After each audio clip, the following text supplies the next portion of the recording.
ప్రసిద్ధ పుణ్యక్షేత్రమైన వేములవాడ శ్రీ రాజరాజేశ్వర స్వామివారిని కాంగ్రెస్ పార్టీ ప్రచార కమిటీ కన్వీనర్ తీన్మార్ మల్లన్న దర్శించుకున్నారు. ఈ సందర్భంగా తీన్మార్ మల్లన్న ఆలయంలో స్వామివారికి ప్రత్యేక పూజలు నిర్వహించారు. స్వామివారి దర్శనం అనంతరం ఆలయ అర్చకులు స్వామివారి ప్రసాదం అందజేశారు. ఈ సందర్భంగా ఆయన మాట్లాడుతూ తొలిసారి వేములవాడ రాజన్నను దర్శించుకునేందుకు వచ్చానన్నారు.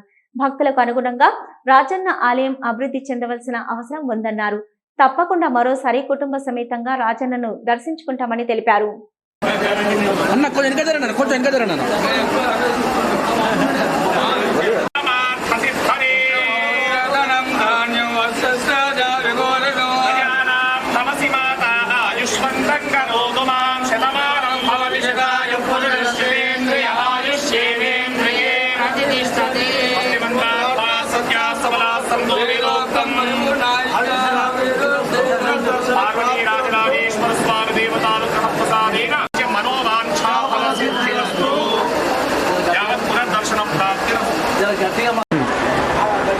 వేములవాడ రాజరాజేశ్వరి దేవాలయంలో నేను మొదటిసారి దర్శనానికి రావడం జరిగింది.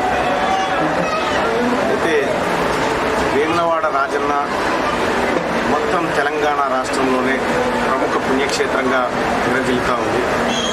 భక్తుల తాకిడి కూడా అదే స్థాయిలో ఉంది. సౌకర్యాలు మరింత మెరుగుపడాల్సినటువంటి అవసరం కనిపిస్తూ ఉంది. అలాగే భక్తులకు మరింత చేరువయ్యే విధంగా ప్రభుత్వం కూడా చొరవ తీసుకోవాలి. ఎందుకంటే ఇక్కడ కోడెముక్కులు లాంటివి కాకుండా అనేక మంది భక్తులు విశ్వసించే శైవక్షేత్రం ఇది.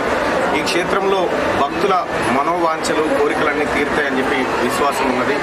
మొదటిసారి నేను దర్శించుకున్న తన్మయత్వంలో ఉన్న ధన్యవాదాలు. దర్శన భాగ్యం దొరికినందుకు మళ్ళీ అవకాశం ఉంటే కుటుంబంతో దర్శనం చేసుకుంటాను.